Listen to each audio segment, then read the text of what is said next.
தொண்டரடி பொடியாழ்வார் அருளிய திருமாலையில் 22வது பாசனம் பார்க்கலாம்.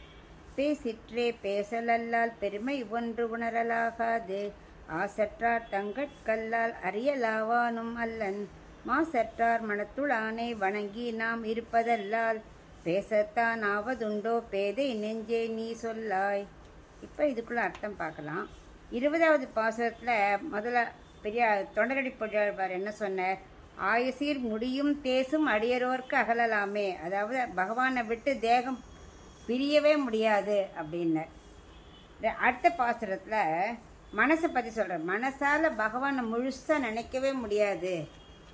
அளவிட்டு இவ்வளவுதான் பகவானை அளவிட்டு சொல்ல முடியுமா? முடியாதுன்னு.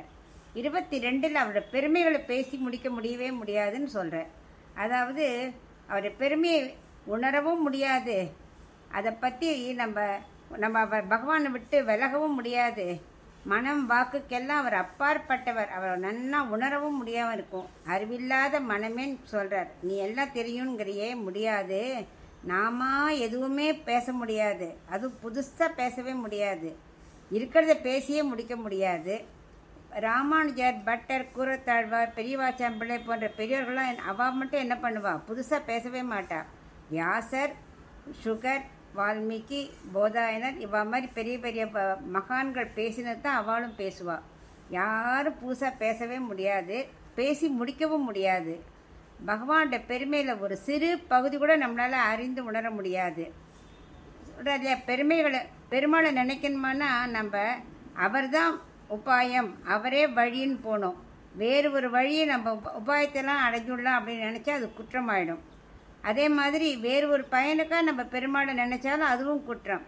என்ன நினைக்கணும்? பகவானை அடைய பகவானே வழி, அவர் தான் பற்றணும், அவர் திருவடியை பற்ற என்று உணர்ந்தவர்களை தவிர வேறு எதாலையும் பகவான் நம்ம அடையவே முடியாது.